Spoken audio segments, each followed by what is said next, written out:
Good morning students. हम लोग geography का चैप्टर 4 कृषि पढ़ रहे थे। उसी में हमने कल प्रारंभिक निर्वाह कृषि पढ़ी। आज हम पढ़ेंगे गहन जीविका कृषि। गहन जीविका कृषि इस प्रकार की कृषि उन क्षेत्रों में की जाती है जहां भूमि पर जनसंख्या का दबाव अधिक होता है। यह श्रम गहन खेती है जहां अधिक उत्पादन के लिए अधिक मात्रा में जैव रासायनिक निवेशों और सिंचाई का प्रयोग किया जाता है।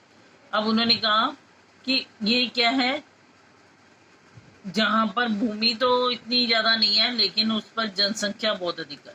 जनसंख्या बहुत ज्यादा है जहाँ की, वहां पर इस प्रकार की कृषि की जाती है, गहन जीविका कृषि। ठीक है। और इसमें ज्यादा कृषि प्राप्त करने के लिए रासायनिक प्रयोग निवेशों और सिंचाई वगैरह का प्रयोग किया जाता है। भू स्वामित्व में विरासत के अधिकार इसी कारण पीढ़ी दर पीढ़ी आकार छोटे होते गए और अलाभप्रद होता जा रहा है। अब उन्होंने कहा धीरे धीरे क्या हो रहा है कि आकार जो है भूमि के छोटे होते जा रहे हैं। ठीक है, भूमि के आकार जो है छोटे होते जा रहे हैं और भूमि जो है छोटे छोटे टुकड़ों में बढ़ती जा रही है। देखते हैं हम। किसान जो है वैकल्पिक रोजगार ना होने के कारण सीमित भूमि से अधिकतम पैदावार के लिए कोशिश करते हैं। कृषि भूमि पर बहुत अधिक दबाव है और वो कह रहे हैं कि अब और कोई काम है नहीं, तो वो क्या करते हैं, उस छोटी भूमियों से ही ज्यादा उत्पादन प्राप्त करने की कोशिश करते हैं, जिसके कारण भूमि पर दबाव जो है बढ़ जाता है। अब हम देखेंगे वाणिज्यिक कृषि। इस प्रकार की कृषि के मुख्य लक्षण आधुनिक निवेशों जैसे अधिकतर पैदावार देने वाले बीजों, रासायनिक उर्वरकों और कीटनाशक के प्रयोग से उच्च पैदावार प्राप्त करना है। कृषि के वाणिज्यीकरण का स्तर विभिन्न प्रदेशों में अलग अलग है। उदाहरण के लिए हरियाणा और पंजाब में चावल वाणिज्य की एक फसल है, परंतु उड़ीसा में यह है जीविका फसल है। अब उन्होंने क्या कहा इसमें कि इसमें इस वाणिज्यिक कृषि में क्या किया जाता है, आधुनिक निवेशों, आधुनिक उपकरणों, ठीक है, अधिक पैदावार देने वाले बीजों, रासायनिक उर्वरकों, कीटनाशक दवाइयों वगैरह से पैदावार को बढ़ाया जाता है। अब ये नहीं है कि हर जगह पे एक सी वाणिज्यिक कृषि होगी, नहीं, ये अलग अलग प्रदेशों में अलग अलग प्रकार से मानी जाती है। ये कहीं पर ये वाणिज्यिक कृषि है, हरियाणा और पंजाब में चावल वाणिज्यिक कृषि है, तो उड़ीसा में ये जीविका निर्वाह के लिए ही की जाती है, सिर्फ जीवन अपना गुजारा करने के लिए। रोपण कृषि, ठीक है, वाणिज्यिक कृषि क्या होती है कि जिसमें लाभ कमाने के माध्यम से इसे बाजारों में बेचने वगैरह के, दूसरे देशों में बेचने के माध्यम से किया जाता है। ठीक है,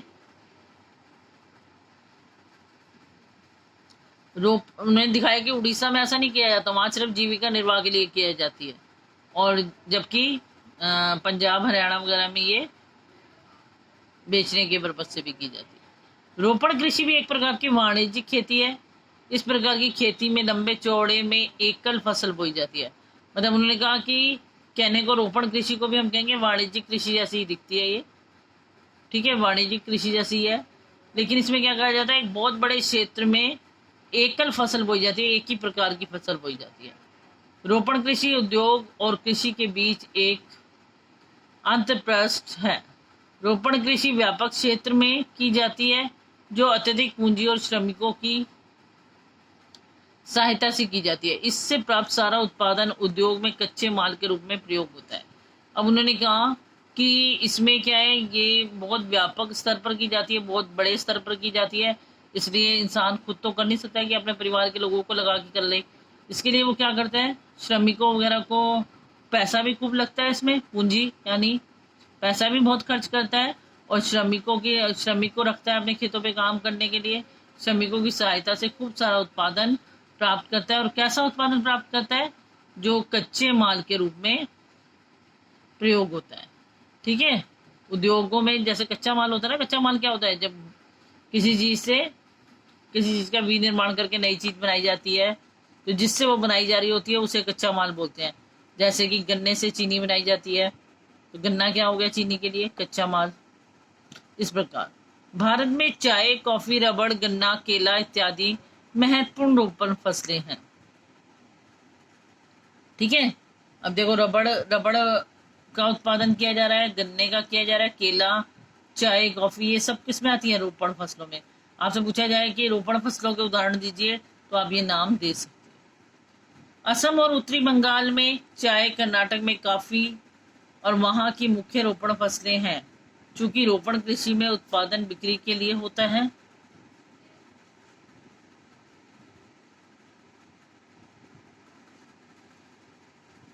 अब इन्होंने क्या बोला, असम और उत्तरी बंगाल जो है, ठीक है, उत्तरी बंगाल में चाय, कर्नाटक में कॉफी वहां के मुख्य रोपण फसलें हैं। मतलब वहां पे चाय भी होती है, कर्नाटक में कॉफी होती है। ठीक है, और रोपण कृषि में उत्पादन बिक्री के लिए होता है, बेचने के लिए होता है रोपण कृषि में, जैसे वाणिज्यिक कृषि में मैंने बताया।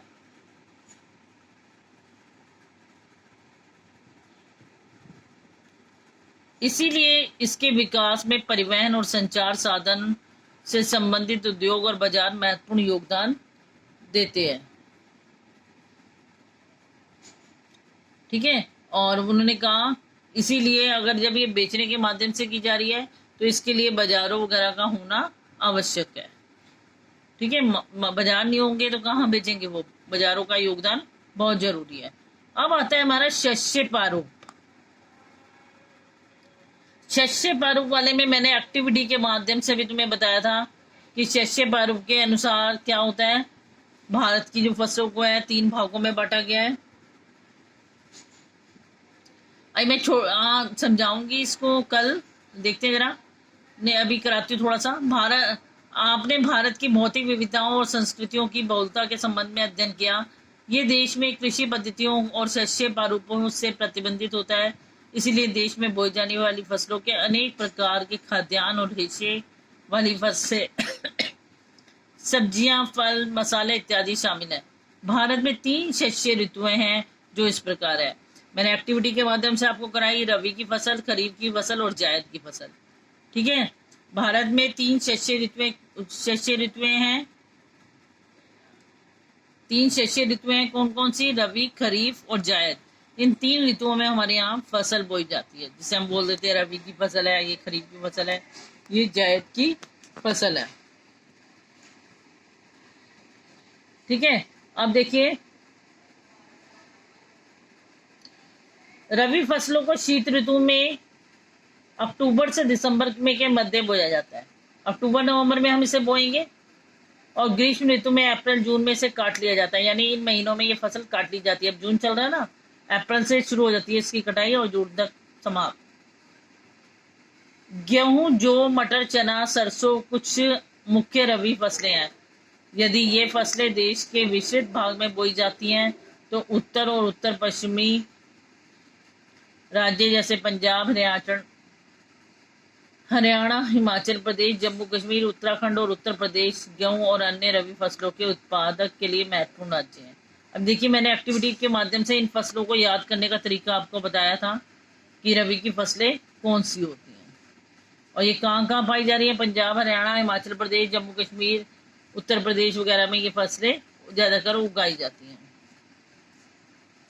रबी फसलों के उत्पादन के लिए महत्वपूर्ण राज्य, शीत ऋतु में शीतोष्ण पश्चिमी विक्षोभों से होने वाली वर्षा इन फसलों के लिए अधिक उत्पादन में सहायक होती है। उन्होंने कहा कि शीत ऋतु में जो वर्षा होती है वो इनके लिए सहायक साबित होती है इनके बढ़ने में।